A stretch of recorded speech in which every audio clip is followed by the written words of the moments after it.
bem-vindos ao Centro Cultural Peneda da Saudade. Obrigada por estarem aqui mais uma vez, para mais uma conversa interessante. Catarina, representante aqui na nossa conversa da Blue House, a quem eu agradeço esta parceria, porque através deles nós temos conhecido novos projetos, novos e interessantes projetos, e portanto estamos na penúltima conversa deste ciclo e já estou com saudades, ainda não passou a última. Mas têm sido conversas extremamente interessantes. Se não viram as outras, é uma forma, podem ir à internet, à nossa página, porque conseguem, nós temos lá os filmes, portanto conseguem ver aquelas que já passaram, que têm tanto interesse como esta, com certeza, que vamos ter hoje aqui. Obrigada também aos convidados que acederam a vir aqui, e mais uma vez, e ao grupo que nós vamos ter aqui a seguir. E obrigada a vocês, porque sem vós também não valia a pena fazer coisas. Obrigada, boa conversa. Obrigado.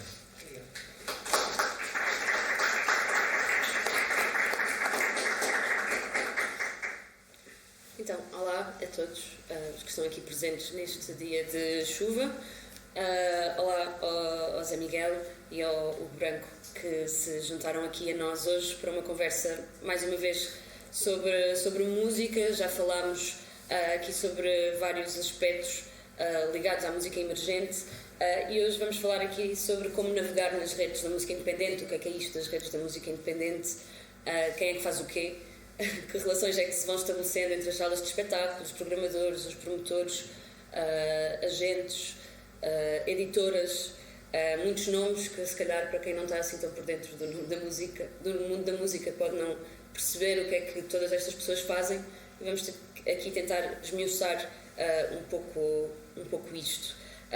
O Zé Miguel é programador e diretor artístico do Salão Brasil e do Jazz ao Centro Clube, e o Hugo da Vic Aveiro Art House em Aveiro.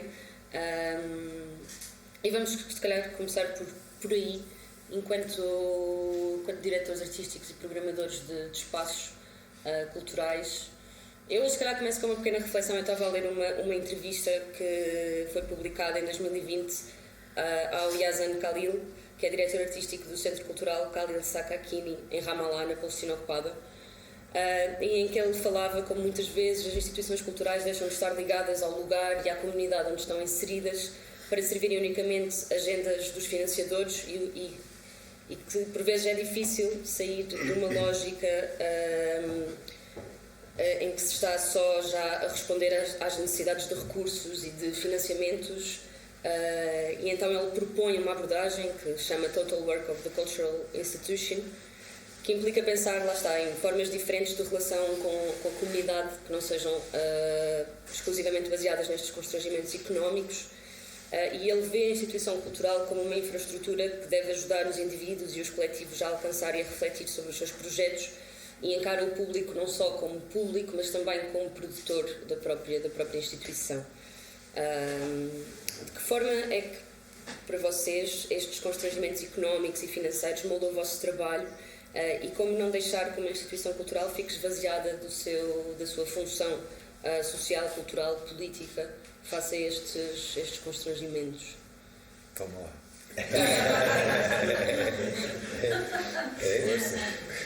Olha, no nosso caso, e bem, obrigado a toda a gente por cantar e pelo convite. No caso da Vic Aveiro Art House, há aqui vários níveis em funcionamento simultâneo. Nós somos um projeto autofinanciado, antes de mais. Nós temos um negócio e temos uma associação. O negócio está ligado a uma guest house que existe no mesmo edifício, onde nós desenvolvemos a grande maioria da nossa atividade, e que nos permite uma certa estabilidade e uma certa independência financeira, que depois, uma grande parte desses recursos nós aplicamos para desenvolver outro tipo de projetos que nos interessam. Entretanto, depois com o tempo formou-se a Navalha, que é a associação que hoje em dia é responsável pela ação cultural ligada à Vic Aveiro Art House, e nas suas várias vertentes, desde conservação do património até à parte mais de projetos comunitários, até à parte de cooperação internacional, à parte de edição, por aí fora.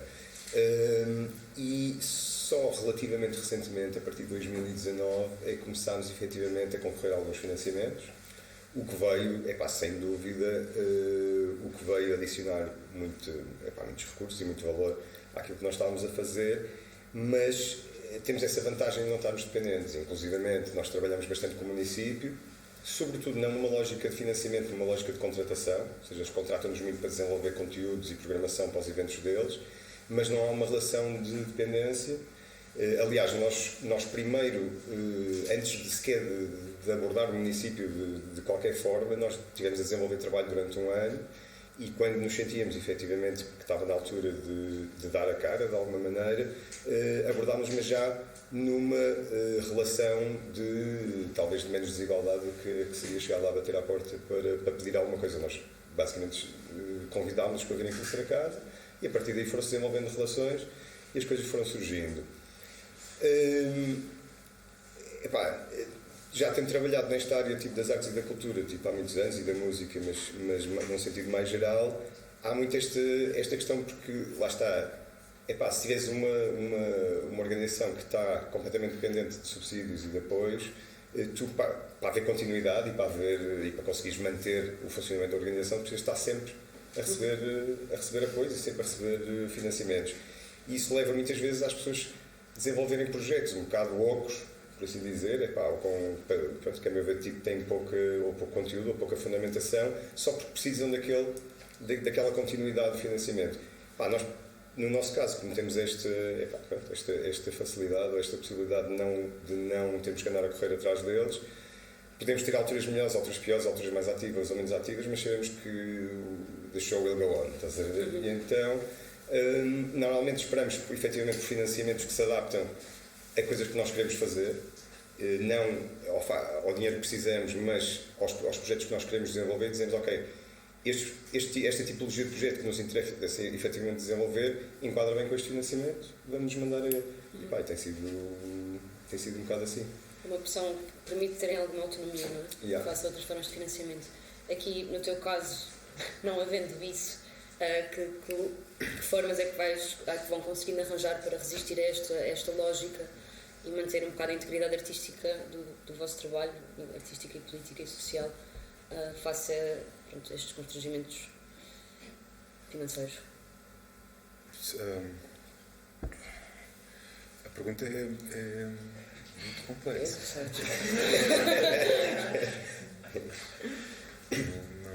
O Hugo se fosse muito bem. Se vou conseguir.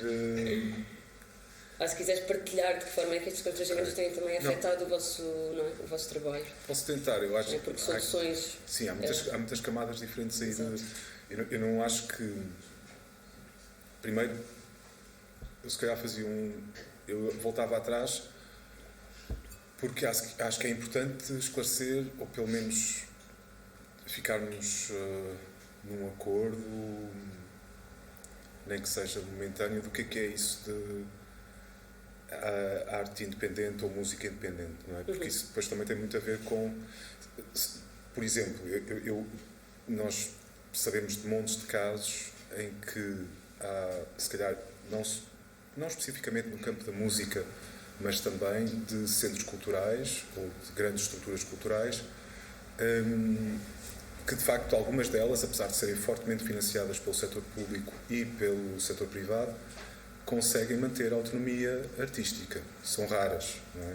Pronto, elas vivem, de facto essas estruturas vivem esses problemas. Eu não sei se elas se enquadram numa definição de independência, digamos assim, nem sei se procuram essa independência. E pronto, o que é que pode querer dizer independência?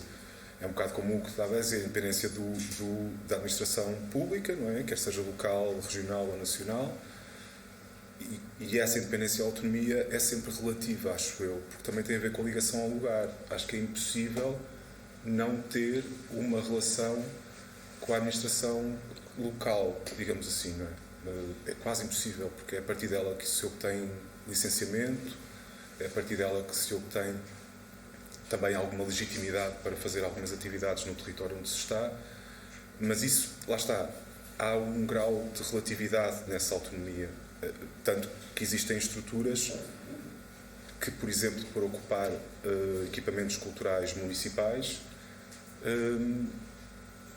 têm uma dose menor de autonomia, porque ela está regulada de alguma forma por um protocolo ou por algum acordo com o município que rege a gestão daquele espaço.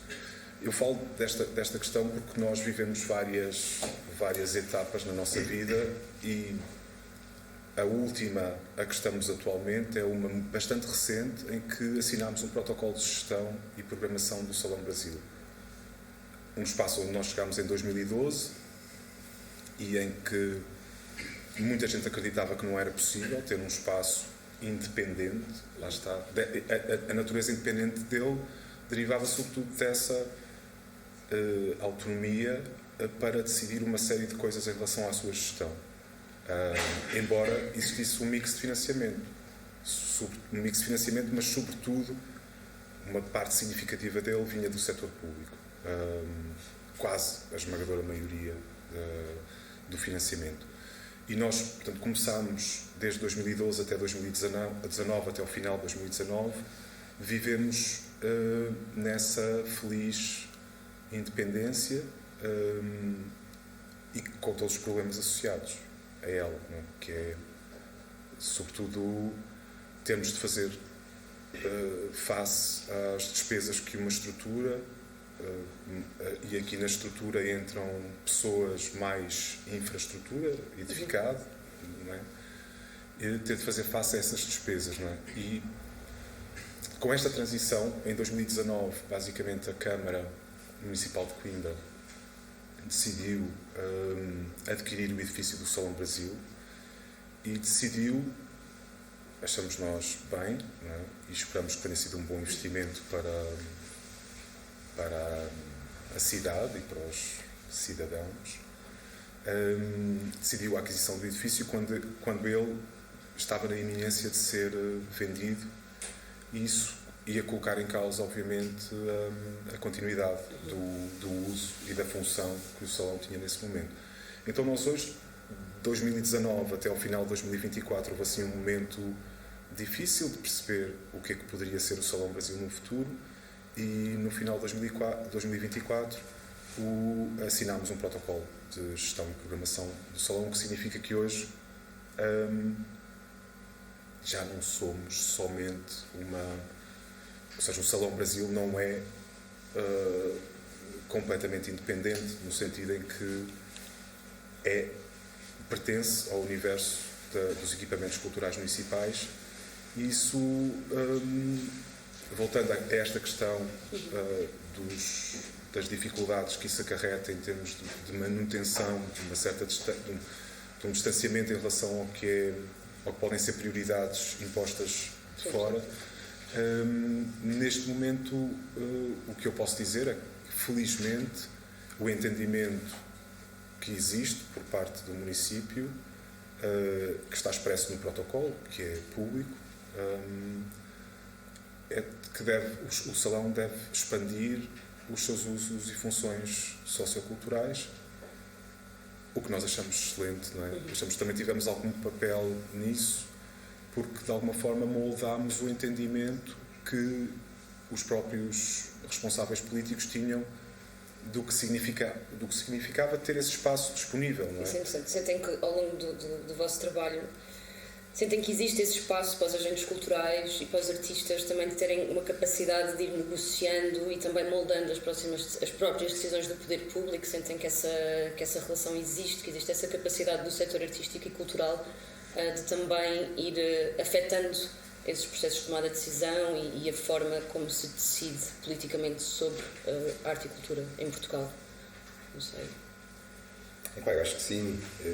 Ou seja, acho que mais facilmente, havendo algum tipo de relação e havendo um trabalho em conjunto em que efetivamente os resultados e os processos podem ser apreciados não necessariamente desde um ponto de vista sempre quantitativo, mas também qualitativo, havendo alguma sensibilidade artística, social, etc., do outro lado, acho que efetivamente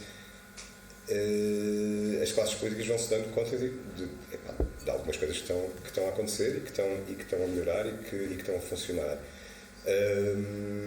Depois isso depende muito das agendas políticas, né? E dos interesses que haja em jogo, mas havendo abertura, eu acho que sim, tenho a certeza que sim, e nós sentimos-lo bastante na pele durante... nós estamos a trabalhar com a autarquia desde 2017, portanto já lá vão 8 anos, e começou muito devagarinho e com alguma desconfiança da parte deles, inclusivamente, porque somos artistas, né? Então, mas, e efetivamente o tipo de relação e o tipo de confiança, eu lembro quando nós começámos a programar áreas para o Festival dos Canais, a programação era toda revista de fio a pavio e neste momento praticamente não temos que prestar contas, ou seja, além de, não é, de termos que estar dentro do orçamento e dentro dos formatos mais ou menos que foram propostos, através deste trabalho em continuidade, praticamente não temos que prestar contas relativamente a isso, porque passou a haver uma relação de confiança e as coisas funcionaram e têm funcionado bem, então passou a haver uma relação mais de confiança e de abertura a que, se tem corrido bem até agora, haver alguma liberdade de decisão, de programação, de curadoria, de escolha, não é? Sobre a questão da programação, vamos ter que saltar, é pena, porque há aqui muita coisa para dizer, mas gostava de tocar aqui em várias questões. Sobre esta questão da programação, o Salão Brasil, por exemplo, faz parte do Circuito, que é uma associação que reúne 21 salas de espetáculos. Eu estive a ver o relatório de atividades de 2023 da associação, onde foram analisadas a programação de 14 salas, ou seja, um total de 3.082 atuações, que incluiu 28,8% de atuações ao vivo, 68,4% de DJ sets e 2,8% de live acts, com 75,3% dos artistas programados do género masculino, sendo que estão a contar do género feminino, por exemplo, bandas que só incluam, por exemplo, um membro do género feminino já estão a contar como... Ou seja, este 75% se calhar é ainda maior, não é? Yeah. Se o cálculo fosse feito de forma diferente. E apesar de existirem espaços do circuito fora das grandes metrópoles, 75,4% dos artistas nacionais programados residem em Lisboa. O que é que estes dados revelam? Não sei se podemos discutir aqui um bocadinho estes dados. Sim, eu acho. Sim, esse critério é um critério basicamente usado internacionalmente, é do pledge da Key Change, que é uma organização que basicamente tenta mudar o estado de coisas. E porquê é que existe esse critério? No fundo, era preciso começar a ter uma baseline, a ter um ponto de partida para começar a medir a mudança dentro do setor da música nos cartazes, nos line-ups ou de festivais ou de clubes, não é? Em toda a diferença e a diversidade que existe de formatos de apresentação da música. E uma das coisas interessantes que temos discutido no circuito é um bocado como é que podemos passar às fases seguintes. As fases seguintes, só para dar um exemplo, por exemplo, o Key Change tem um pledge, que é um compromisso, em que basicamente já há muitos festivais e algumas casas pequenas, clubes, não é? Assinaram esse compromisso, que é um compromisso de evolução, não é? É progressivo, e algumas delas este ano, por exemplo 2025, já vão atingir a paridade, não é? E é uma lógica que em Portugal, com esses números, os primeiros números do primeiro relatório da Circuito, já nos permite perceber o caminho que temos para percorrer até chegarmos à paridade, não é? Ou a um equilíbrio, não é? É justo. Não quer dizer que, nesse caso do compromisso, o objetivo é chegar a uma altura em que tenhas cartazes e tenhas a possibilidade de, num ano, olhares para trás e perceber o quão diversa foi a programação. E isso quer dizer muitas coisas, a diversidade na programação, mas sobretudo a inclusão de mais artistas, de mais artistas que não a norma, não é? Bandas constituídas sobretudo por homens possam fazer parte da programação. No caso da Circuito, nós tivemos a sorte de ter acesso a um financiamento que conheces bem, da Live MX. Vai estar connosco para a semana a Patrícia, a representação dele. E a Live MX permitiu ter através de um desenho de um festival que está já, que não é só um festival, que teve sessões de capacitação para permitir que todas as casas partilhem ferramentas de como é que podem programar de uma forma mais diversa. E têm sido discussões muito interessantes, essas sessões de formação e de capacitação dos programadores e das outras pessoas que fazem parte das casas, destes clubes, para se perceber realmente o estado em que estamos, não é? E a aproximação que a pouco e pouco vamos fazendo da nossa maneira de ver a coisa. A partir numa primeira fase da discussão, ela partia de pressupostos assim, de muita autonomia por parte das casas, dizer, não, eu programo como quero, e as pessoas dizem, não sei, o que me interessa é a qualidade artística, e hoje em dia há outros fatores que já começam a entrar, não quer dizer que a qualidade artística fique em segundo plano, mas as pessoas têm consciência de que não se podem escudar atrás dessa desculpa de não há bandas de mulheres ou projetos encabeçados por mulheres que cumpram os requisitos. E para terminar, uma das coisas muito boas que surgiu dessa discussão foi uma coisa que no início deu muita polémica, mas foi uma base de dados. Olha aí 100 projetos em Portugal, 100, podem ser 80 ou 70, whatever, 100 projetos em Portugal que são encabeçados por gente muito diferente e que não corresponde a essa. E essa base de dados é pública? Ou... Eu acho que no futuro se tornará. Ela faz parte deste projeto da Live MX, que culmina nos dias 3, 4 e 5 de julho. Em Coimbra nós vamos ter o festival a decorrer no dia 3 e 4 de julho. Chama-se Curva, o projeto. E eu acredito que depois, quando do fecho do projeto, essa base de dados vai ser tornada pública, porque é mesmo muito útil, porque permite uma radiografia, basicamente, da cena, que não corresponde em nada com a visão que se possa ter de, ok, só programamos estas bandas porque só existe isto. Não existe, existe muita coisa. Mas não sei se tens essa noção. Sim, cada vez mais, e às vezes é uma luta, sobretudo eu penso que em cidades mais pequenas e em centros, em áreas mais, tipo, efetivamente, encontrar pessoas que estejam dentro dos teus requisitos artísticos para aquele evento específico, mas elas existem, tipo, é uma questão de esforço também e de gastares algum tempo à procura. Mas, por exemplo, ainda no outro dia estava à procura, lá está, de um grupo de artistas para apresentar também num projeto que está ligado ao Live MX, e mandei algumas propostas para vários programadores e programadoras para me enviarem propostas, e há uma pessoa, por exemplo, que é o Ricardo Pimentel, das Telas da Rainha, que me envia uma grande lista e todos são mulheres. E eu sei que ele faz questão de o fazer, não me enviar, porque ele sabe que de todos os lados vai-me chegar sempre uma porcentagem de homens maior do que de mulheres, por exemplo, então ele faz questão de mandar só mulheres capazes de ajudar a equilibrar um bocado a balança. Portanto, há pessoas que estão a levar isso mesmo a sério. Eu acho que tem muito a ver com, para já, é isso, com efetivamente isso estar na ordem de preocupações que as pessoas que estejam a fazer programação tenham, mas também mesmo que seja necessário um esforço adicional às vezes para desbloquear determinado, por exemplo, essa lista, estavas a falar nela e disse, manda-me já, por favor. Porque há muita gente que eu admiro muito, né, de todos os géneros, etc, mas é sempre bom ter mais uma lista, porque muitas vezes, e já agora vamos aí à questão dos residentes em Lisboa. Não é? Isso é uma coisa que se repara, eu penso que se repara imenso, sobretudo.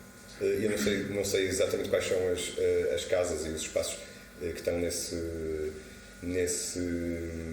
nesse grupo que me estavas a circuito que me estavas a falar, mas tu reparas isso em programações municipais à força toda, não é?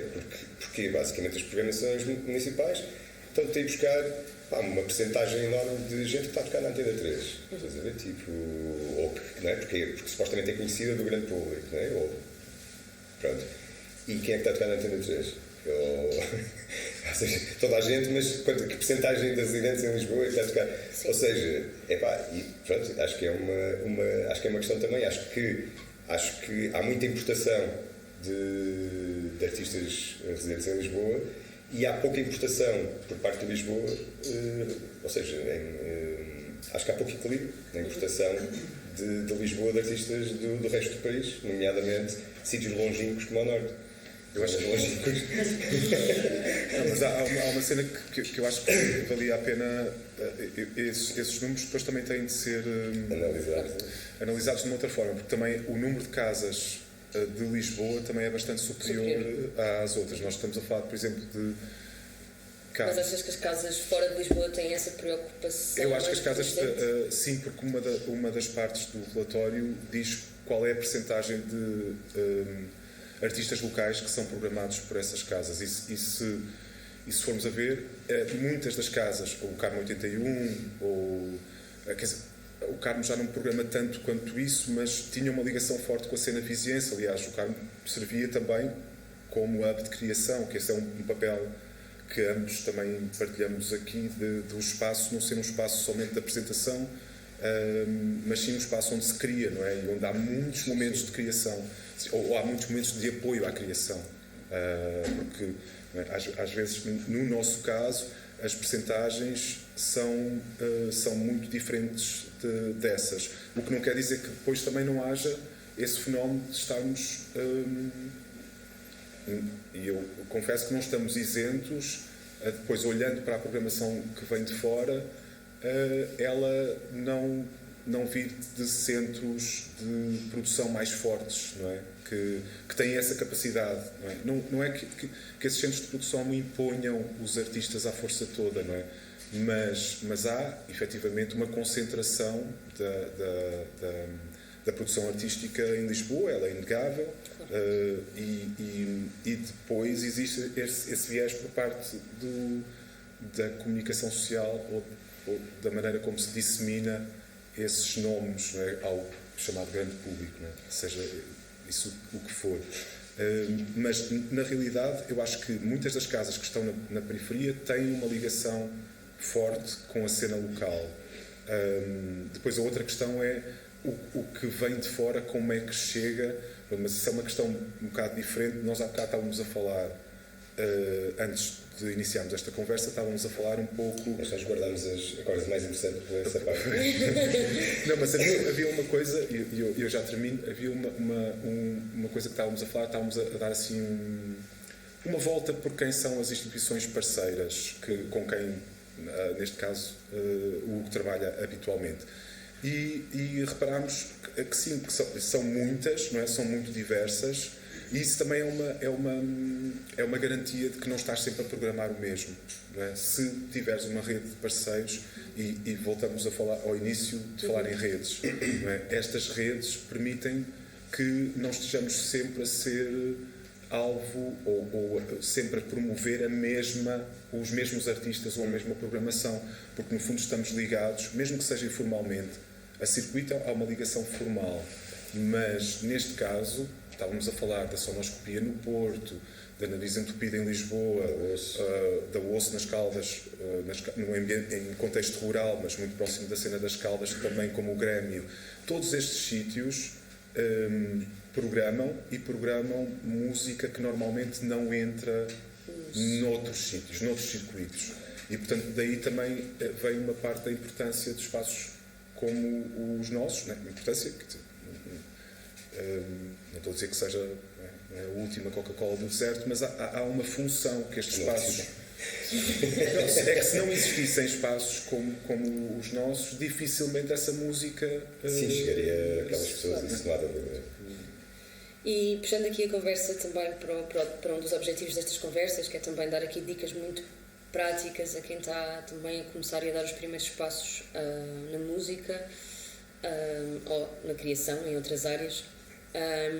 Como é que um artista, o que é que pode fazer, antes de voltarmos para a questão das redes, o que é que um artista pode fazer para se tornar mais visível dentro destas redes e para quem programa, não é?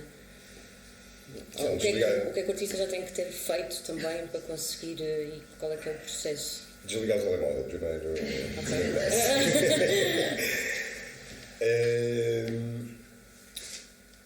Boa pergunta. É assim, nós tivemos num evento que promovemos em 2023, foi o Breaking Case of Emergency, que era um seminário internacional ligado à indústria da música independente. Uma dos speakers que tivemos era uma pessoa ligada ao marketing digital na música, e uma pergunta que surgiu e que deu uma série, não só um workshop, mas foi um dos workshops mais completos e mais complexos, e uma das perguntas que surgia mais era como é que eu posso, como é que eu posso triunfar, ou pelo menos ter alguma visibilidade no mundo da música sem as redes sociais? E a resposta dela era: não podes. Aquilo fazia-nos uma confusão. Ela dizia: não podes. Mas fazia-nos uma grande confusão e eu não estou absolutamente de acordo. Aliás, há um projeto que nós temos estado a ajudar a dinamizar, e que uma das particularidades desse projeto é que não tem redes de música, que não tem redes sociais, e acho que há muitas formas de chegar às coisas. É assim, eu acho que uma forma importante tem exatamente a ver com aquilo que temos estado a discutir aqui, que é exatamente de alguma maneira está ligado a este tipo de redes e a este tipo de circuitos, não é? E é por isso que é importante haverem espaços e organizações de caráter mais local, não é? Tipo nestes vários centros maiores e mais pequenos, etc., porque criam uma relação de proximidade, não só com os músicos que vêm de fora, etc., mas depois com a massa criativa da própria cidade ou do próprio território onde se enquadram, e que criam pequenas portas de abertura, e também de comunicação com a indústria a um nível, se calhar, micro, mas que depois, a partir das ligações que têm, ajudam a criar estas dinâmicas de mobilidade. Um dos projetos, por exemplo, que nós desenvolvemos recentemente, já foi em 2023, mas passa um bocado rápido, mas desenvolvemos que eu gostei muito de desenvolver e que me orgulho muito e que quero continuar a trabalhar, foi o projeto Rajada, em que nós juntámos 16 projetos musicais locais e os pusemos a colaborar 2 a 2, e depois lançámos um disco em vários formatos dos resultados destas criações. O próximo, a ideia é já passar para o outro, porque também não gostamos de fazer a mesma coisa 2 vezes, pegar em músicos, projetos musicais locais, e começar a juntá-los com outros projetos internacionais e fazer o mesmo tipo de dinâmica, mas já num outro tipo. Eu acho que isto são um tipo de dinâmicas que acabam por ter resultados muito interessantes, até porque, imaginem, em Aveiro, destas pessoas todas que se juntaram para tocar juntas, muitas nem sequer ainda tinham ouvido a música umas das outras, ou porque são de estilos diferentes, ou porque não estão no mesmo grupo de amigos. Portanto,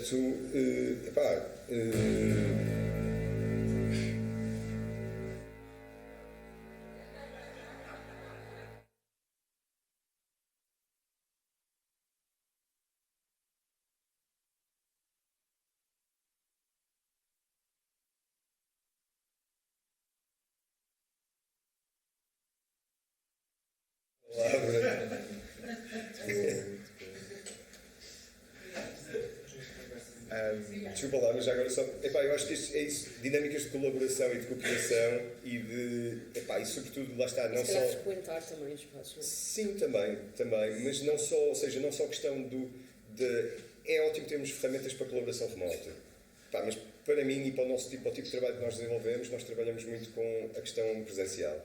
E para nós é importante que as pessoas se juntem, porque isso dá a oportunidade também, para que além do momento supostamente criativo ou dos momentos oficiais, há outro tipo de dinâmicas que se desenvolvem, né?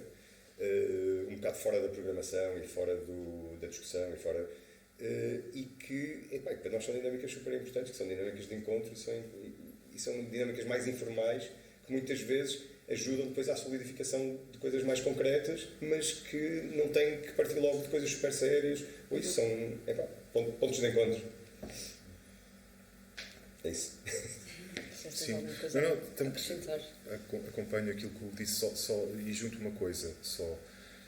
Eu acho que o que surge muito frequentemente é quando nós somos tentados a partilhar um bocado a nossa experiência, porque estamos dentro trabalhamos na música de alguma forma, não é? Independentemente do nosso papel concreto, e há esta ideia de capacitação, não é? de formação, e muitas das vezes o que acaba por surgir sempre é marketing, e associado ao uso das redes sociais ou ao uso da tecnologia como chave, não é? Para chegares a outros públicos. E há uma coisa que é muito mais, e acho que é nisso que estamos perfeitamente alinhados, que principalmente para outras músicas que não tentam chegar a grandes números, ou que não é que não tentem chegar, é óbvio que toda a gente quer chegar ao maior número de pessoas possível, não é? Mas cujo objetivo primordial não é esse, não é? Quando se está a criar, o objetivo é que a música chegue próximo das pessoas, mas não é que toque num estádio ou numa coisa desse género. E pertencer a uma comunidade forte local, ou construir uma comunidade forte local, é meio caminho andado para poder circular. Porque essa comunidade forte local vai ter ligações com outros polos iguais, com os mesmos propósitos. E isso, invariavelmente, vai surgir o convite para fazer algum tipo de intercâmbio. Quer seja porque na outra cidade há um tipo como o Hugo que diz, não, vamos juntar a malta, ou como o João Silva, como o Jorri, que diz, não, vamos fazer uma...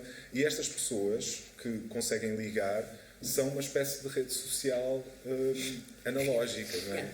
Se nós tivermos mais Jorris e mais Hugos, conseguimos... os efeitos são melhores até, não tão enviesados. Não é? Sim, há uma multiplicação de formas de acesso. Não é? E a possibilidade das pessoas estarem... a possibilidade de juntar gente diferente e de ter produtos... obras... já estou não, a possibilidade de se fazer coisas diferentes e boas é exponencialmente maior do que se estivermos a confiar em posts patrocinados e grandes campanhas de marketing, o que não quer dizer que todos nós não estejamos muito atentos à comunicação. Pronto, e que foi a discussão na semana passada foi acerca disso. E claro que é importante, isso não quer dizer, mas a comunicação são muitas coisas, não é só este marketing assim a que nós estamos habituados, e dizer a todo o jovem artista que o que ele tem de ser também é um influencer e fazer tudo, não é? E estar ligado 24 horas por dia para conseguir atingir o sucesso, não é?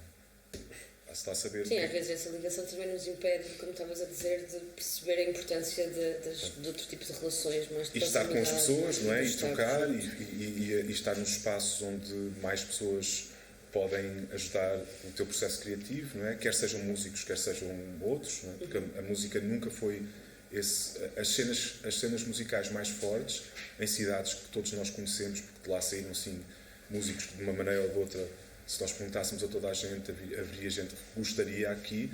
Essas cidades nunca foram sítios onde os músicos só convivessem com músicos, ou a malta do cinema só convivesse com a malta do cinema, ou a malta do teatro.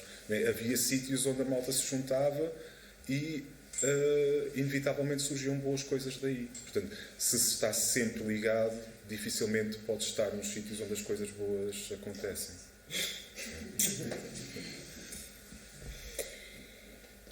Fiquei aqui a pensar.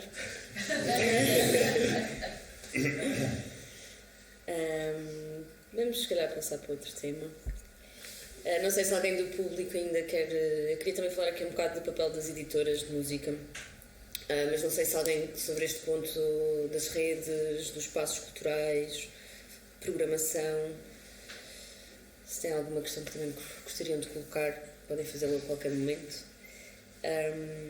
Também tem havido cada vez mais espaço também para explorar outro tipo de... Mas vamos às editoras. Qual é que é o papel de uma editora em 2024, editora de música? Eu sei que o Jazz ao Centro tem uma editora, o Hugo, pelos vistos, não a passar muito sobre esta questão das editoras, segundo acho que o que partilhou comigo. Qual é que é o papel de uma editora em 2024? Se ainda é um selo de qualidade, é um intermediário, é um parceiro criativo? E enquanto artista e músico, quando é que vale a pena criar uma relação? E que tipo de relação pode ser mais interessante criar com uma editora? Sobretudo aqui vamos situar em editoras de música independente, editoras mais pequenas, digamos assim. Pronto, olha, essa questão das editoras, nós lançámos a nossa própria aqui há uns anos atrás, que é a Picnic, e temos lançado mais ou menos consistentemente. O ano passado tivemos mais paraditos, mas entretanto este ano também já estamos outra vez com uma série de trabalhos aí prontos para editar.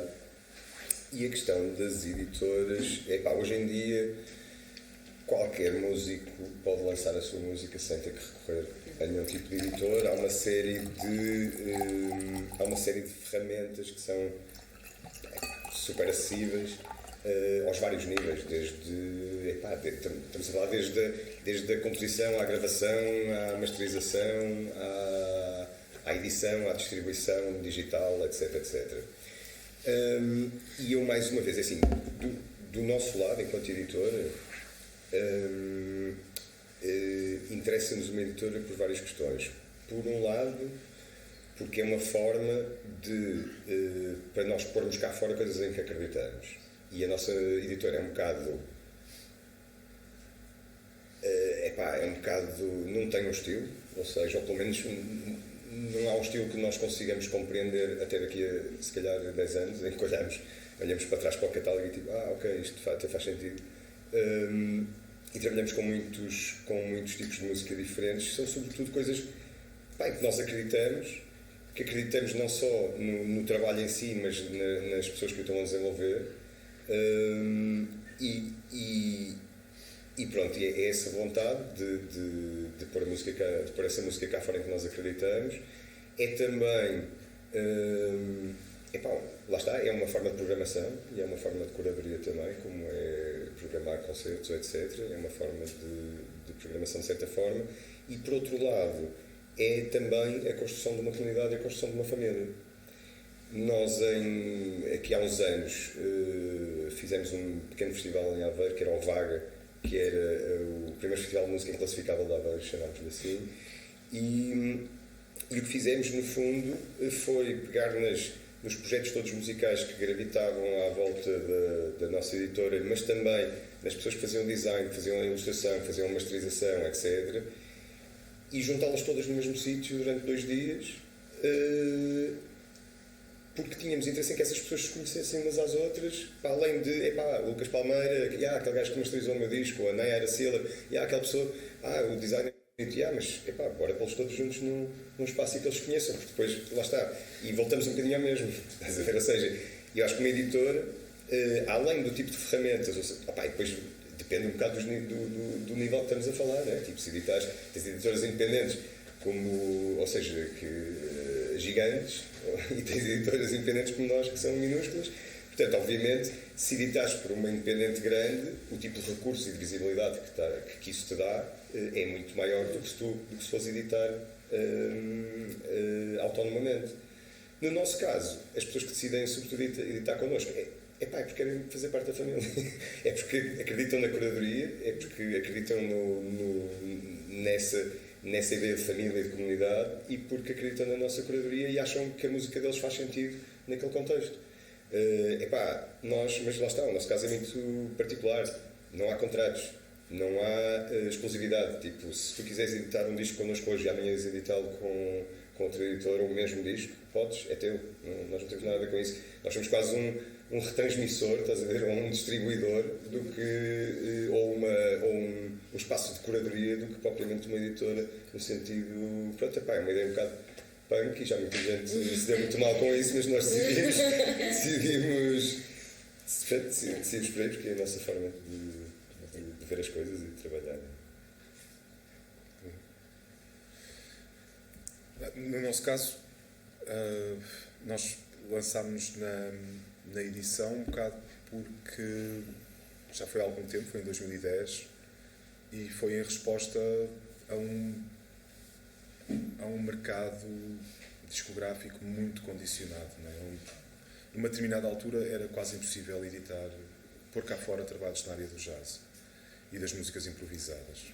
Era mesmo, ou seja, a música gravada, por acaso, é um bom exemplo de para enquadrar a nossa conversa, porque aqui a questão do que é independente e o que não é independente, à partida, é muito claro. Tipo, há 3 majors, que são grandes editoras, grandes conglomerados industriais, não é? Que controlam uma parte significativa do mercado global, que arrecadam grande parte da receita, quer ao nível da venda dos discos físicos, quer ao nível das receitas do digital.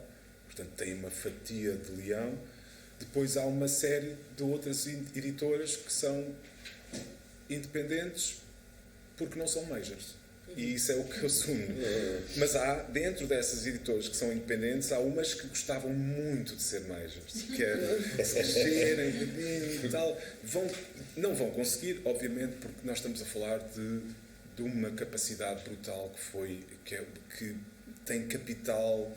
Portanto, é tudo o que nós, quando estávamos a falar desta conversa do mercado, do poder, do dinheiro, é tudo, elas representam isso tudo. Não é? Depois, na música ao vivo, por acaso, que é uma das outras componentes do setor da música, na música ao vivo estão a começar a aparecer fenómenos como estes, que são grandes empresas que operam a nível internacional e que ditam aquilo que vai aparecer no cartaz dos festivais onde nós vamos. Eles basicamente ditam, dizem, aquele artista vai para ali, aquele vai para ali. E pronto, e também na música ao vivo é a mesma coisa, ou seja, ou és um desses grandes, não é? Ou então és independente. Mas depois há estas camadas que são as interessantes. Por exemplo, nós, quando estamos a falar, no nosso caso, acho eu, estamos a falar num caso mesmo micro, não é? Nós fazemos edições, no caso da Jack Records, de 300, 500, num caso ou outro 1000. São 1000 discos, é. 1000 discos, é a loucura completa. Mas é esta a escala em que nós nos movemos e, portanto, esta é uma escala verdadeiramente independente que coloca e a lógica de distribuição corresponde a isto. A lógica de distribuição, por exemplo, no nosso caso da Jack Records, ela recorre também a algumas ferramentas muito importantes nos dias que correm. Por exemplo, basta dizer-vos que grande parte das vendas que nós fazemos são através do Bandcamp. Pronto, e o Bandcamp permite que o Bandcamp basicamente é dentro destas plataformas hoje em dia que permitem escutar música e comprar música, é a que tem uma das que permite uma divisão mais justa entre o dinheiro que vai para a plataforma e o dinheiro que vai para os artistas. E isso interessa a um público que também é o nosso, que se revê nessa relação, não é? E por isso é que usa essa plataforma e não usa outras. Não é? Portanto, nós não quer dizer que nós estejamos completamente afastados do mercado, mas o nosso mercado é muito de uma relação. Estas pessoas que compram os discos da Jack Records, muitas vezes elas são as mesmas e há pessoas que escrevem acerca dos discos da Jack Records e que dão-os a conhecer a outro público, mas estamos a falar de um público bastante reduzido. Para ter algum sucesso nesta escala, é preciso cultivar as redes, porque são essas redes que te vão permitir, são essas redes de pessoas que escrevem sobre música, de pessoas que gostam de música, de radialistas, jornalistas, de outros colegas de outras editoras, são essas pessoas que te vão ajudar a vender as tuas 300 cópias. Se venderes as 300 cópias, pronto, break-even. E ganhaste algum dinheiro com alguma sorte, não é? Tipo, com alguma sorte. Porque estamos a falar de uma escala mesmo muito, muito, muito pequena. Mas que depois permite outras coisas, não é? Permite entrar mais facilmente no circuito da música ao vivo, não é? Porque tens um trabalho que foi bem recebido e essas redes funcionam para vários destes polos de interesse para qualquer músico ou qualquer banda, não é? A dificuldade é essa, é como é que se cultivam as redes, como é que se dá a conhecer o trabalho. Nós estávamos a falar, tudo o que estivemos a falar aqui foi sobretudo do analógico. Acho que foi do contacto, foi de repente estarmos em contacto com pessoas com as quais temos afinidades, quer elas estejam em Aveiro, quer estejam na Galiza, quer estejam na Finlândia, no Japão. O convite para estarmos aqui hoje é uma prova disso também, não é? Tipo, e faz parte desse esforço, estás a ver? De encontro e de cultivo desse tipo de situações. Não é? Mas é mais fácil fazê-lo se não desligares o telemóvel. Não, tens de ligar. Yeah. Mas diz-me só, vou fazer agora uma pergunta. Mas achas que, por exemplo, funcionas muito online? Claro, muito mais do que eu gostaria. Sabe que escrevia. Sim, quem me dera. Eu gostava só de fazer aqui uma parte, estávamos a falar do Bandcamp e, pronto, e não vamos entrar, porque não temos tempo para isso, não vamos começar a falar do Spotify, mas porque isso era conversa para outros 30 dias, mas há uma questão que eu não sei se nós trabalhamos muito com o Bandcamp também e a grande maioria das editoras, lá está, mais ou menos independentes que eu conheço também, e tiram uma grande porcentagem da sua receita daí. O Bandcamp, aqui há uns anos atrás, e algumas pessoas devem saber disto, outras se calhar não, foi vendido a uma empresa de gaming, que era a Epic Games, e depois, passados uns meses, foi revendido pela Epic Games a uma empresa de publishing, que é a SongTrader. Isto, pronto, e no processo despedir 60% da força laboral, inclusivamente uma pessoa com quem nós tínhamos convidado até para esse seminário sobre música independente, e isto na altura, desde então, que eu tenha reparado, e que a maior parte das pessoas a quem tenho sondado acerca disto tenha reparado, não houve grandes alterações na forma como a plataforma funciona, etc. Embora eles estão sempre a publicar novos, como é que se chama? Novos terms and conditions, só que as letras são tão pequeninas mas que o gajo não sabe muito bem o que é que tem mudado ou não. Mas pronto, aparentemente não tem mudado assim tanto. Mas é uma coisa, acaba por levantar uma red flag, não é? E por dizer, ok, então 80% ou 90% ou whatever que seja o número de músicos e editoras que são, estamos a falar de largos milhões, que confiam nesta plataforma como o seu marketplace por excelência, estão nas mãos de uma empresa privada, não é? Que pode a qualquer momento mudar as suas condições, os seus termos, etc. E eu gostaria já agora só de aproveitar, não quer dizer que nós deixemos de ter lá o nosso catálogo, ou de efetivamente continuar a ser uma ferramenta que funciona muito bem a vários níveis. Mesmo, se calhar não tanto agora, usava mais antigamente, mas para descobrir música nova sempre foi uma ferramenta que usei muito através do Bandcamp dele e através dos vários programas de rádio também que lhe estão associados. Estão a surgir outras plataformas interessantes a este nível. E já agora gostava só de as referir, porque eventualmente poderão não as conhecer. Uma delas chama-se Subvert FM e vem exatamente nesta sequência da venda do Bandcamp, etc. E é um Bandcamp, ou seja, aquilo funciona praticamente como o Bandcamp, com alguns tweaks, porque já foi construída a partir daquilo que o Bandcamp é, só com uma grande diferença, que é uma cooperativa. E é uma cooperativa que todos os músicos e editoras que estão representados acabam por ter uma share dessa... Pronto. Obviamente não tem as dimensões que tem o Bandcamp neste momento, nem nada que se pareça, tem já uns bons milhares de editoras e de músicos associados. Eles vão lançar agora no fim de abril, se não me engano, e acho bonito. Foi uma das perguntas que me coloquei quando esta questão das vendas aconteceu. Vão lançar o quê? Vão lançar um Bandcamp chamado Subvert. O site ainda não existe. Sim, vão lançar agora, exato, a plataforma ainda não existe. Nós temos, e depois tudo é transparente. Eu recebo relatórios sobre as rondas de financiamento, quem é que está a financiar, quem é que não está, tenho hipótese de comentar relativamente às questões de financiamento, de gestão, etc. Pronto, parece-me uma ideia muito bonita, espero que resulte, e fico contente de alguém dar um bocado de resposta às questões que me surgiram quando fiz essas perguntas de, espera lá, mas estamos todos nas mãos de uma coisa que anda aí a ser vendida um bocado ao desbarato, e será que ninguém ninguém é capaz de criar uma plataforma mais cooperativista? Aparentemente sim. É isso. Godspeed. Espero que funcione bem. Agora, e depois outras coisas têm aparecido também, por exemplo, outra chama-se Metaleiro, e é também uma plataforma não só ligada à música, mas também à questões mais audiovisuais, mais de publicações físicas ou digitais, etc. Formatos, ou seja, é mais de formatos mais variáveis. Mas isto para dizer que estão a surgir também respostas, não é? Ou seja, o mundo da música e da música independente e das editoras está-se a tornar cada vez mais complexo. Por outro lado, tem vindo a surgir também algumas alternativas interessantes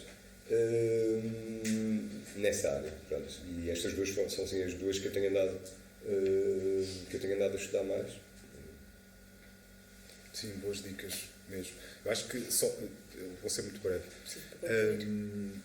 Eu acho que essa é uma tendência que reforça aquilo de que falávamos, não é? Da importância das comunidades, porque é inevitável na música ao vivo, na música gravada e no licenciamento, não é? Que são as três grandes formas de obter receita, não é? De fazer dinheiro na música. Nesses três campos a tendência do mercado é muito forte e a tendência do mercado é super excludente. É essa a lógica, ou seja, aquilo que vende muito vai ser sempre colocado lá em cima, o que vende pouco não existe e vai ser afastado. E a única solução, isto existe, basicamente aquelas majors que falávamos há pouco que estão a trabalhar na música gravada também trabalham no licenciamento e no publishing, quer dizer que eles vão buscar as receitas a todos os sítios. Onde quer que haja receita no mundo da música, haverá sempre quem tente controlar grande parte dessa receita. Qual é a solução que nos cabe a nós, na nossa escala? Hoje em dia tem-se falado muito do blockchain e das DAOs, não é? Basicamente de ter organizações descentralizadas que só existem por causa da tecnologia que nos permite fazer isso e que têm esta promessa de ter uma maior democratização e participação dentro das próprias organizações ou canais de distribuição da música. E isso exige sempre que estejamos presentes e que participemos, ou seja, quando o músico ou o produtor ou a pessoa que trabalha pode, inclusivamente, deter alguma propriedade daquilo que faz. Agora, é preciso organizar-se.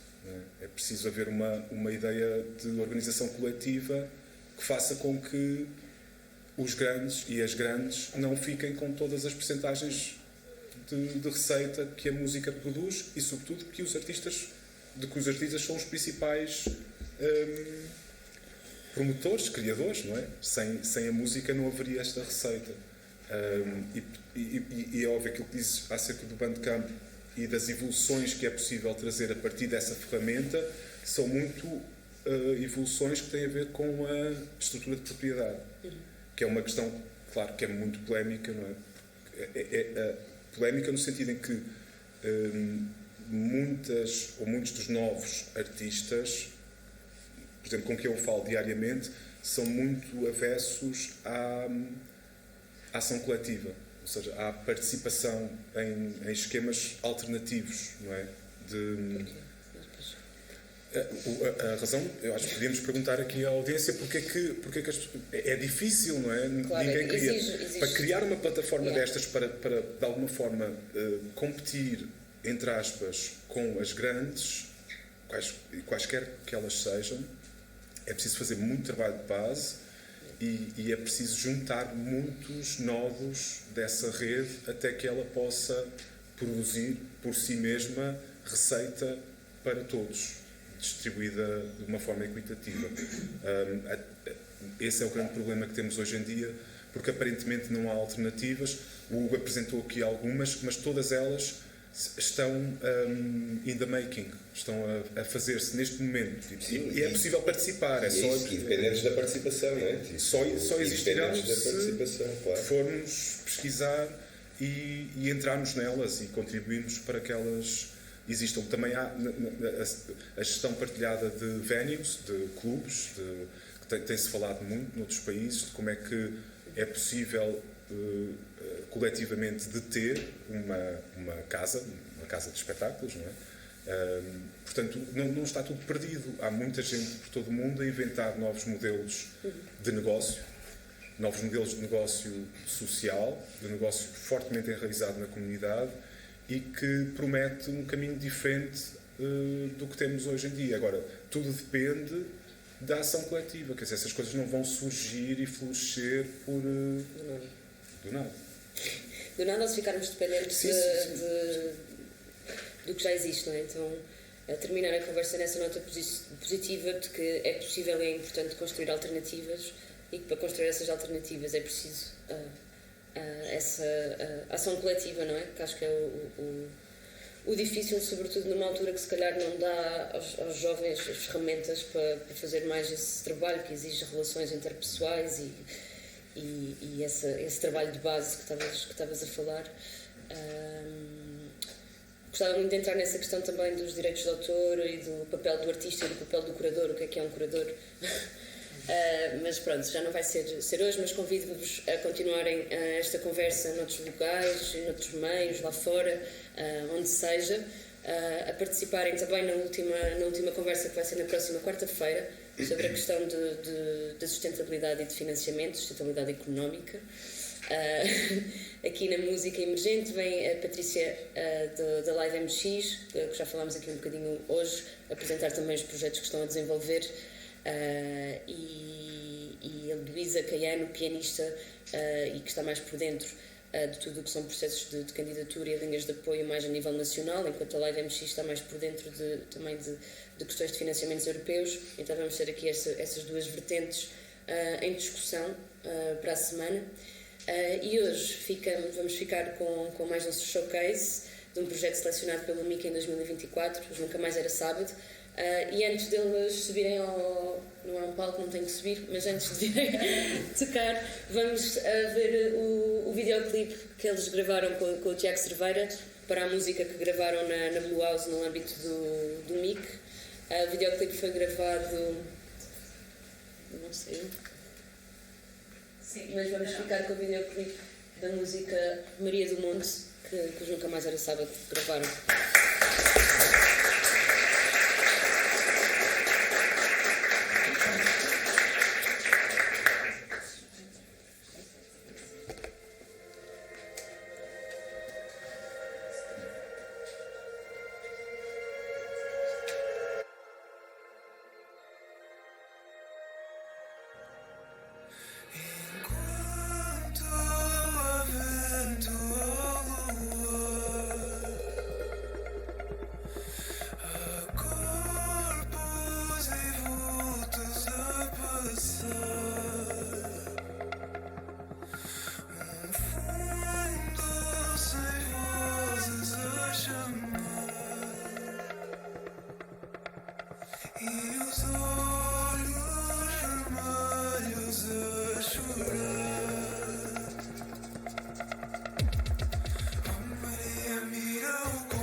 Sobe pelas entranhas.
Maria mira o compasso e só enquanto escasso lá se vai esconder.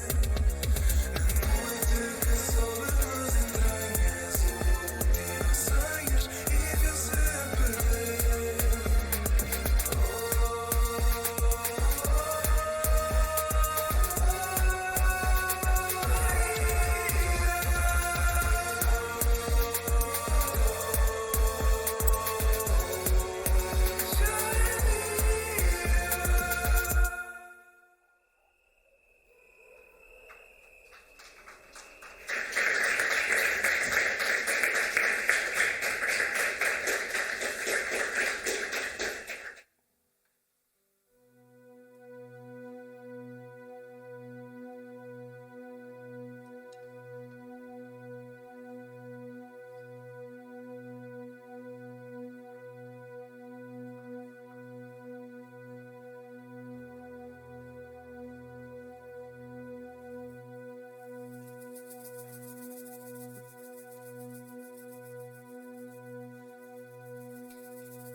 Espero que tenham gostado do videoclipe também. Foi a primeira vez que o vimos. Nós gostámos muito, por isso... Obrigado. A próxima música que vamos tocar chama-se Mata-me à Vontade. Foi a música que nós concorremos ao MIC. E esta música, foi com esta música que esta banda se criou. Nós tínhamos uma banda de covers e depois um dia o Eduardo apareceu com um beat e a música voou e nós ficámos tipo, ok, nós podemos ter aqui alguma coisa. Tenho só uma questão, como é que eu baixo o volume aqui? Okay. Obrigado. Então, enquanto o Diogo faz isso, posso explicar aqui algumas histórias engraçadas que aconteceram aqui com a nossa música. Pronto, foi o que nos catapultou aqui para a nossa banda. Nós éramos uma banda de covers. Gastámos muito dinheiro com ela, tentámos concorrer ao Festival da Canção, obviamente não fomos aceitos. Mas o que conta é tentar, não é? E pronto, não nasceu uma banda para o Festival da Canção, mas nasceu aqui uma vontade de queremos criar alguma coisa e conseguimos aqui consolidar um registro nosso, assim, uma coisa assim engraçada. Bem, sem mais demoras, vamos lá à próxima música.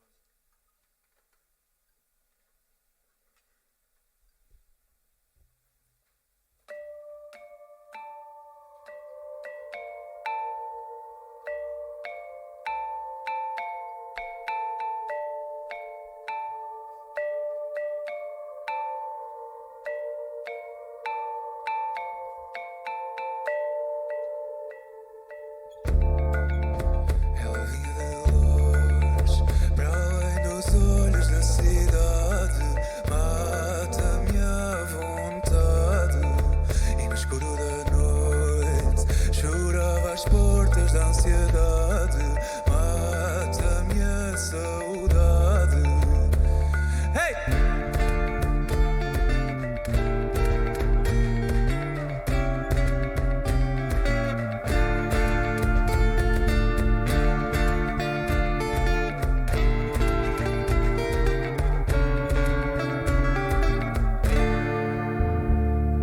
Cais por onde vais, os tempos são mortais, não nos salvarão. Cansam-se os demais, fogem os jogais e um dia voltarão. Eu vi ao longe 4 corpos a lutar, onde já as 3 razões para chorar. Quando à noite já não conseguir mais pensar, eu fecho os olhos para não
Ela vinha de longe, para além dos olhos da cidade. Mata-me à vontade.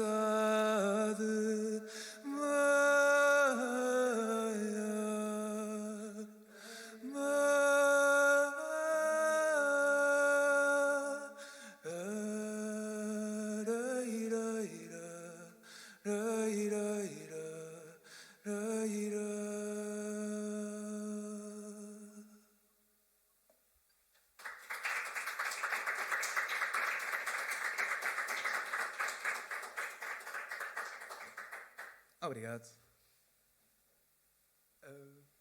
Vamos já para a próxima.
própria cova, cava a própria cova, ele cava a própria cova, cava a própria cova,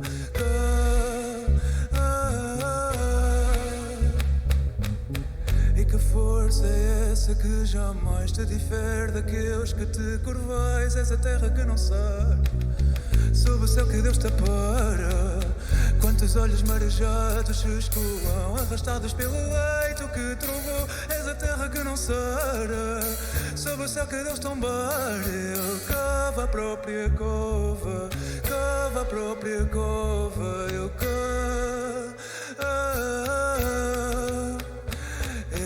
cava a própria cova, cava a própria cova,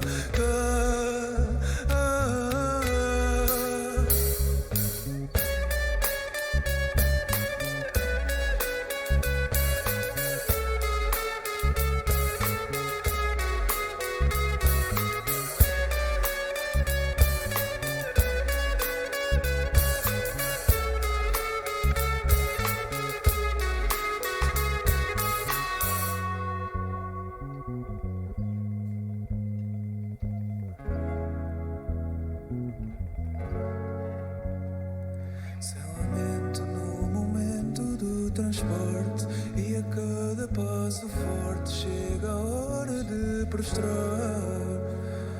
E bem alto nessa vista se esfumou, sobre o choro aclamou, tantos sonhos por gastar. Sem lamento no momento do transporte, e a cada passo forte chega a hora de prostrar. E bem alto nessa vista se esfumou, sobre o choro aclamou, tantos sonhos por gastar.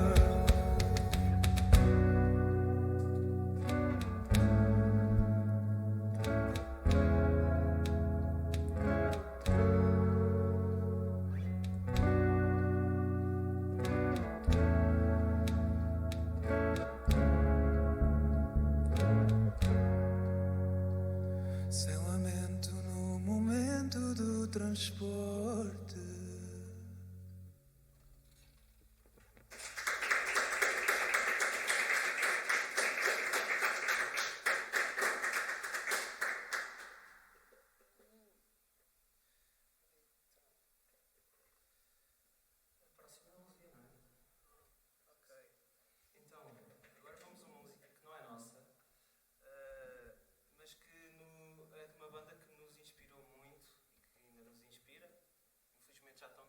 Já não estão no ativo,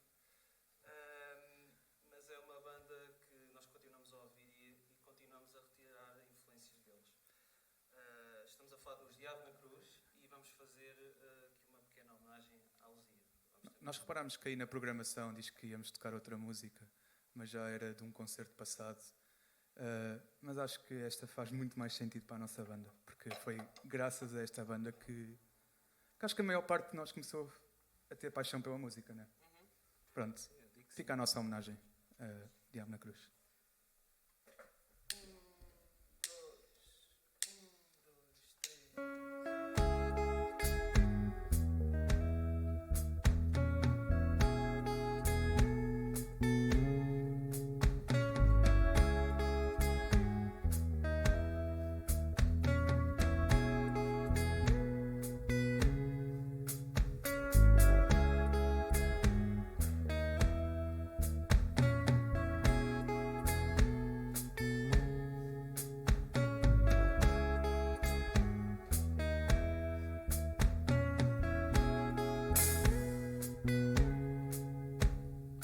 Ovos, foguetes, luzia. Eu vi as festas da Senhora da Agonia para te encontrar. Larga os estágios, de vez faz-te a sorte que tu queres. É hoje, Luzia, que tudo vai mudar. Diz ao teu pai que não percebes este mundo a que foste condenada. Conta à tua mãe que isto agora é prego a fundo. Tu não podes estar parada. Bora, vambora, vambora, bora.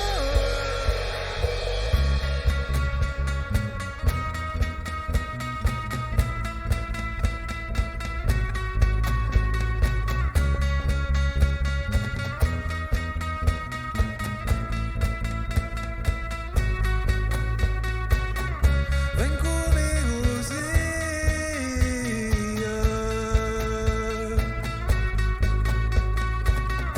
Vem comigo, Luzia.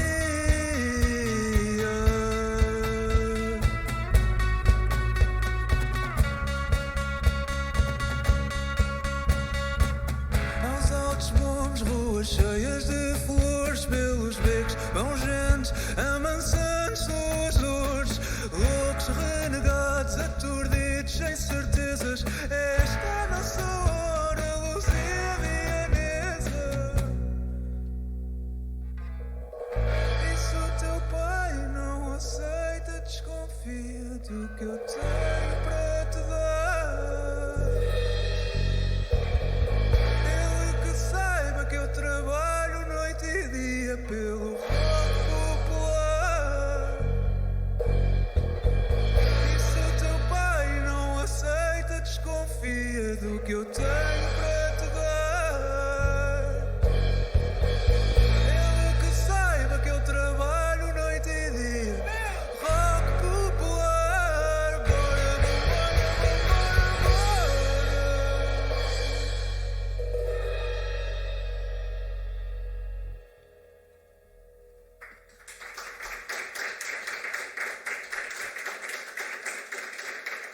Bem, espero que estejam a gostar deste concerto em que as pessoas no palco estão com headphones. Eu sei que isto não é muito normal, mas acho que até dá um certo estilo. Não sei. Se calhar é uma ideia para continuarmos ou não. Vamos a começar uma trend. A próxima música tem a avó do Eduardo na música, por isso uma salva de palmas para a avó do Eduardo.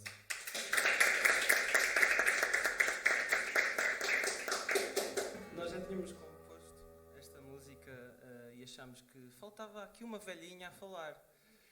Porque esta música fala de um assunto que nós consideramos sério e sensível, que é a despolarização das aldeias.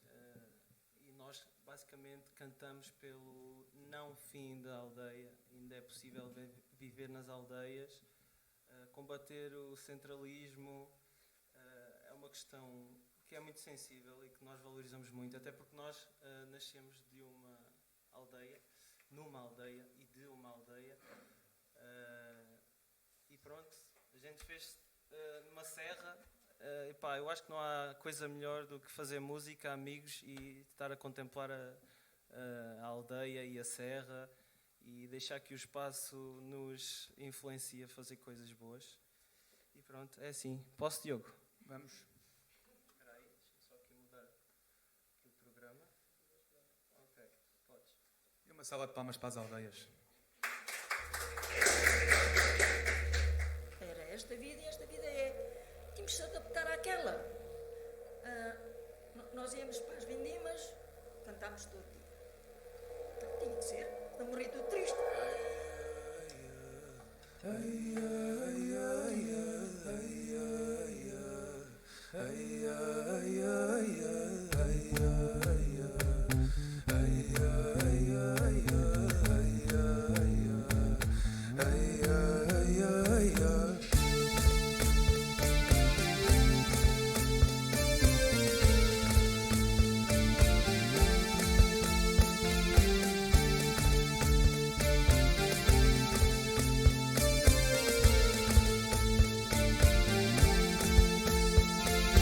Rasga a vista da cidade, canta nos campos com saudade. Oh, a dança descalça na eira, roda e roda, esquecida e solteira. Aqui ganhava-se 3 escudos, lá ganhava-se 5. Foram procurar vidas melhores. Vai, bailes canfada, só se fala sozinha. desespera por querer em valsa fechada, enquanto vê o sol nascer. Hey!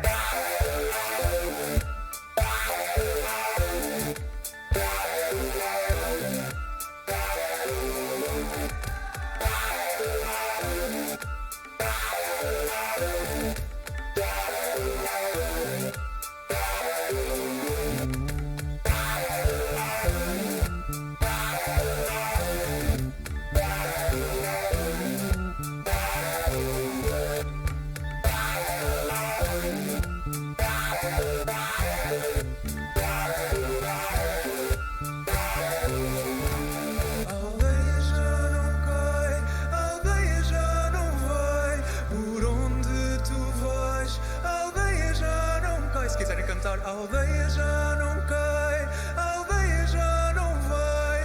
Por onde tu vais, a aldeia já não cai. Quero ouvir, a aldeia já não cai, a aldeia já não vai. Por onde tu vais, a aldeia já não cai, a aldeia já não cai, a aldeia já não vai. Onde tu vais, a aldeia já não cai. Os bailes só se bailasse sozinha.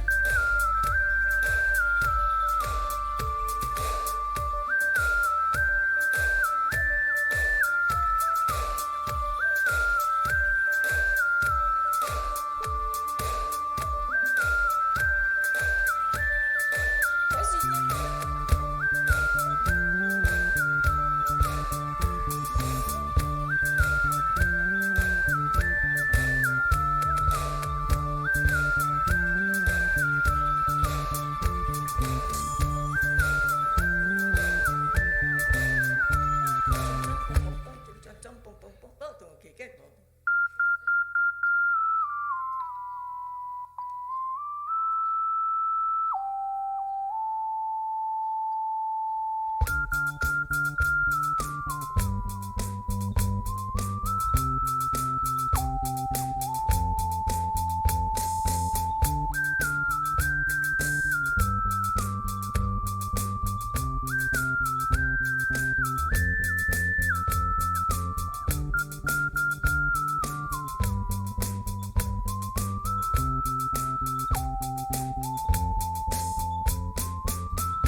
E acabámos uma música das aldeias com a Sofia da Clairo.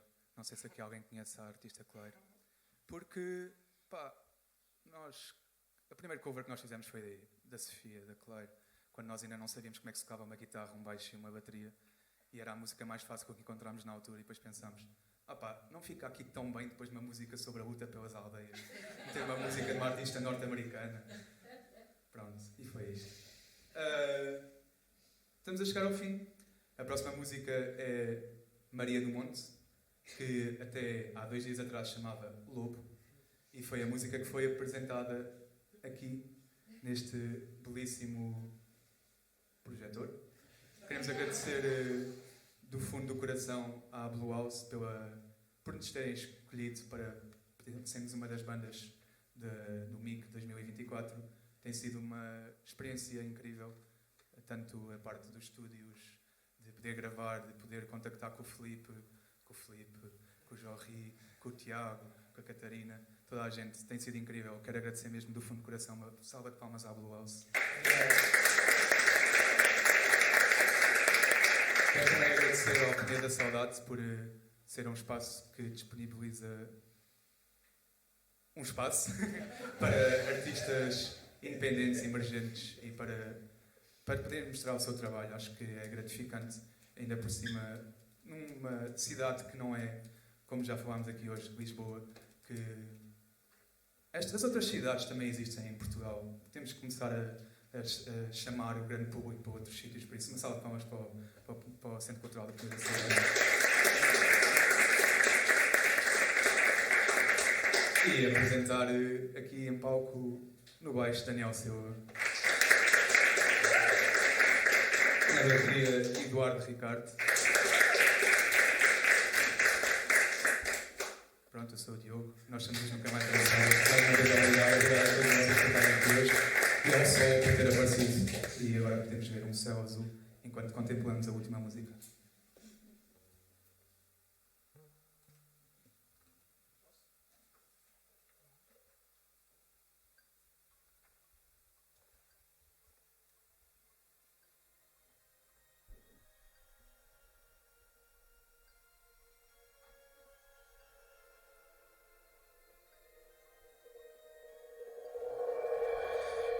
Enquanto há vento à lua,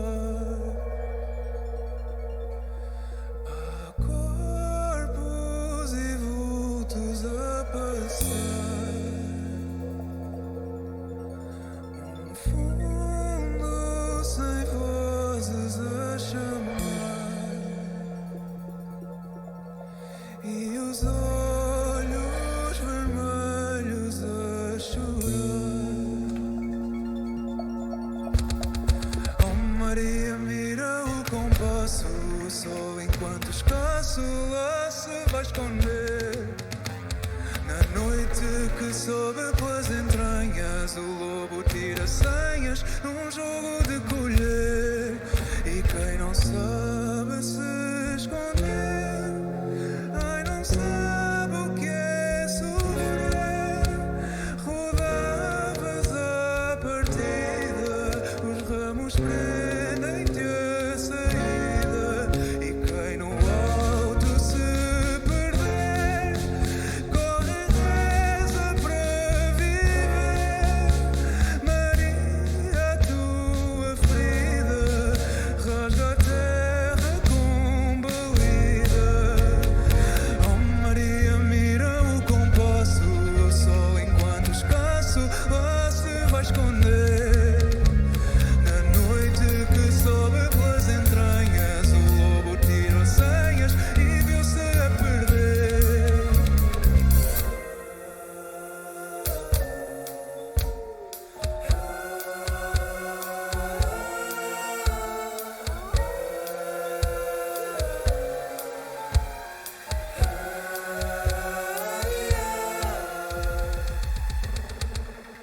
Oh Maria, mira o compasso, lá se vai esconder. Na noite que sobe pelas entranhas, o lobo tirou senhas e viu-se a perder. Oh, oh,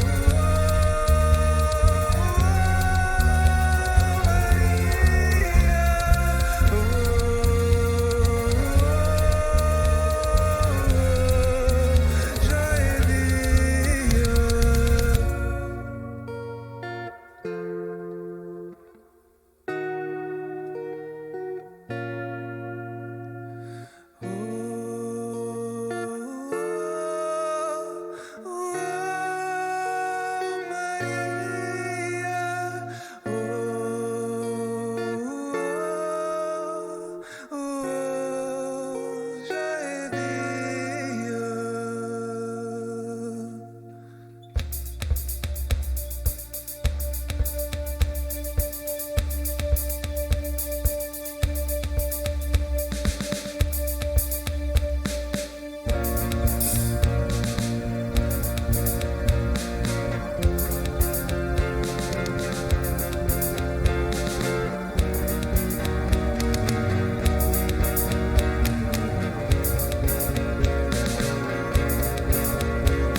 Foi um prazer dar o nosso primeiro concerto aqui para vocês.